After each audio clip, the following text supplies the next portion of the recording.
So டக்குன்னு அடுத்தடுத்த இடத்துக்கு போயிட்டே இருக்காங்க. இப்போ சிறகடிக்க ஆசை சீரியல்ல. என்ன ஒரு பிரச்சனை அப்புட்ன்னா வந்து இந்த ரோகிணி சிக்கிறத தவிர, மிச்ச எல்லா ட்ராக்குமே அடுத்து அப்படியே வேகமா போயிட்டுருக்கிறது மட்டும் நமக்கு வந்து ஒரு நல்ல விஷயமா இருக்கு. அதே சமயத்தில இந்த ரோகிணி சிக்காம இருக்கிறது எரிச்சலாவும் இருக்குன்னு வச்சுக்கோங்க. ஸோ இன்னைக்கு எபிசோட்ல முதல்ல எடுத்தோனே வந்து இப்ப எப்படி ஒரு பெரிய ஷோரூம் ஒண்ணு புதுசா பிரான்ச் ஆரம்பிக்க போறாரு மனோஜ்ங்கிற கேள்வி நமக்கு இருந்துச்சுல்ல. அவருக்கு எப்படி காசு திடீர்னு வந்துச்சு அப்படின்னு சொல்லிட்டு, அதுக்கான ஒரு பதில சொல்லிர்றாங்க. அந்த இவங்களுடைய ஃப்ரெண்ட் ஒருத்தங்க இருந்தாங்கல்ல, ரோஹிணியோட ஃப்ரெண்ட் மகேஸ்வரி. அவங்களுடைய ஹஸ்பண்ட் தான் வந்து நெறைய கம்பெனி நடத்திட்டு இருக்காரு. அவர் வந்து பணம் போடுறாரு. இவர் வந்து மேனேஜ் பண்ணிக்க போறாரு. ஸோ இவர் மேனேஜிங் பார்ட்னரா தான் இருக்க போறாரு அப்படின்னு சொல்லும் பொழுது, ஓகே அப்படின்னு சந்தோஷப்படுறாங்க. இதுதான் அந்த கதையில நல்ல விஷயம் நம்ம நேத்தும் பாராட்டுனது. என்னன்னு அப்படின்னா வந்து, புதுசா இன்ட்ரோடியூஸ் பண்ற கேரக்டர்ஸ வேற ஏதாச்சும் வழியில கதைய சேர்த்துட்டே வருவாங்க. இந்த மகேஸ்வரியுடைய ஹஸ்பண்டெல்லாம் இங்க சேர்த்துட்டு வராங்க. அந்த மகேஸ்வரியோட வீட்ல தான் வந்து பார்த்தீங்க அப்படின்னா வந்து இப்ப கிறிஷ் இருக்காங்க. ஸோ அங்க பிசினஸ்ல ஏதாவது பிரச்சனை நடந்தா இங்க வந்து ரோஹிணிய பத்தி உண்மைகள் வெளில வரலாம் அப்படிங்கிற விஷயங்கள். அதே மாரி தான் முருகன் ஒருத்தர வந்து முதல்ல வந்து மீனாவ பின்னாடி தொரத்திட்டு வர மாரி காமிச்சாங்க. அப்புறம் அந்த முருகன் வந்து வித்யா கூட சேர்ந்துட்டாரு. அதனால இப்ப வித்யா திருந்திட்டாங்கன்னு காமிக்கிறாங்க. ஸோ இந்த மாரி பல விஷயங்கள் அடுத்தடுத்து நடந்துகிட்டு இருக்கு. இதுக்கிடையில தான் வந்து பார்த்தீங்க அப்படின்னா வந்து ரோகிணி நான் தான் மகேஸ்வரியோட ஹஸ்பண்ட் கிட்ட எல்லாம் பேசினேன், மகேஸ்வரிட்ட பேசினேன்னு சொல்லும்பொழுது, நீ ஒண்ணும் இல்லாம வந்தவ தானே. உங்க அப்பா வந்து பெரிய பணக்காரன்னு பொய் சொல்லிட்டு வந்தவ தானே. இதெல்லாம் செஞ்சு தான் ஆகணுங்கிற மாரி விஜயா இப்பயும் குத்தி காமிக்கிற மாரி தான் பேசுறாங்க. எப்பவும் போல சும்மா ஒரு டம்மிக்கு ஒண்ணு சொல்லிட்டு இருக்காரு அண்ணாமலை. விஜயா இப்படி பேசாத அப்படின்ட்டு இருக்காரு. இதெல்லாம் நடக்குதா? நடந்து முடிஞ்சதுக்கு அப்புறம் தான் மீனா வராங்க. கடையெல்லாம் வந்து எப்படியோ திருப்பி கிடைக்க போகுது. இப்பதான் அம்மா சந்தோஷமா இருக்காங்க, நிம்மதியா இருக்காங்கன்னு சொல்லும்பொழுது, பெரிய கிரானைட் ஃபேக்டரி அப்படின்னு இப்பவும் ஓவரா பேசுறாங்க.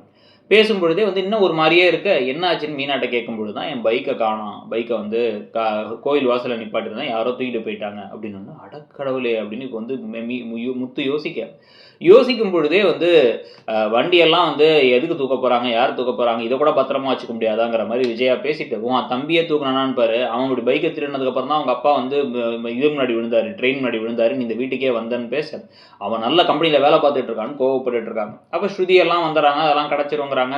இந்த பக்கம் வந்து எப்பயும் போல மனோஜ் ஓவரா பேசிட்டு இருக்காரு. இதெல்லாம் நடந்ததுக்கு பிறகு இப்போ முத்துக்கிட்ட மீனா தனியா வந்து வருத்தப்படுறாங்க. வண்டி கிடைக்கல அப்படின்ட்டு. அத நான் பார்த்துக்கிறேன் அப்படின்னு இவர் சொல்லிட்டு, அடுத்த நாள் கடைக்காக என்ன பண்ணலாம்னு சொல்லிட்டு என்ன பண்றாரு, இந்த கமிஷனர கூட்டு போயிட்டு செல்வத்த வந்து அந்த கோயில் மேனேஜர்ட்ட பேச வைக்க, கோயில் மேனேஜர் அந்த லஞ்சத்த வாங்கி பாக்கெட்ல வச்சுக்கிறது மட்டும் இல்லாம, நான் உனக்கு இப்ப இடத்த குடுத்துர்றேன்னு சொல்லிட்டு இருக்கும்போதே, கமிஷனர் அங்க வந்துர்றாரு. வந்து யோவ்! உனக்கு என்கொயரி போடணும்.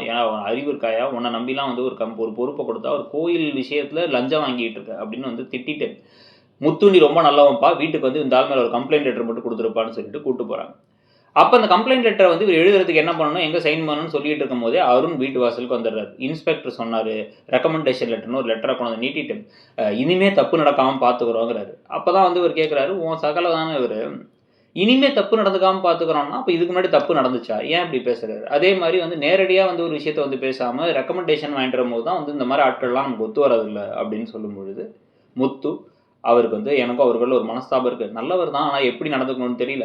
ஆனா வந்து இந்த விஷயத்துல நான் தான் ஹெல்ப் பண்ணி இந்த கடை கிடைச்சுச்சுன்னா ரொம்ப வந்து ஒரு மாரி ஈகோ ஆயிடும் அவருக்கு. ஈகோ ஹர்ட் ஆயிடும்.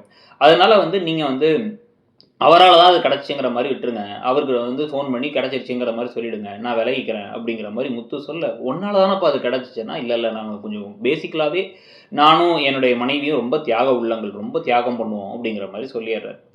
ஸோ இதுக்கப்புறம் தியாகம் பண்ணி அவருக்கு அதெல்லாம் கிடைக்கும் பொழுது தான் அடுத்தது வந்து இப்ப இதுக்கெல்லாம் காரணம் யாருன்னா, சிந்தாமணிங்கிறத அந்த மேனேஜர் சொல்லிர்றாரு. அந்த சிந்தாமணின்னு ஒரு லேடி தான் பணம் குடுத்தாங்கன்ட்டு. ஸோ அந்த சிந்தாமணிய சும்மா விடக்கூடாதுடா அப்படின்னு வந்து யோசிச்சுட்டு இருக்கும் பொழுதே, இப்ப அடுத்து பைக் விஷயத்திலயும் சிந்தாமணி தான் காரணங்கிறத தெரிஞ்சுக்கிட்டு, இப்ப என்ன பண்ண போறாங்க, சிந்தாமணியுடைய காரை இவங்க கடத்தி வச்சுட்டு பைக்க திருப்பி குடுத்தப்புறமா கார திருப்பி தர போறாங்களாம். இதுக்கு முறைப்படி லீகலாவே வந்து அவங்க மேல இருக்க ப்ரூஃப கொண்டு போய் குடுத்து அவங்க மேல ஆக்ஷன் எடுக்க வைக்கலாம். ஆனா அப்படி எடுத்தா எப்படி சுவாரஸ்யம் இருக்கும்னு கதைய கொண்டு போறாங்க. அத பத்தி நீங்க என்ன நினைக்கிறீங்கங்கிறத சொல்லுங்க. அப்படியே மறக்காம இடம்பொருள் சேனலையும் சப்ஸ்கிரைப் பண்ணி நம்மளுடைய இன்னொரு சேனலான இடம்பொருள் நவ்வையும் சப்ஸ்கிரைப் பண்ணிக்கோங்க. Thank you.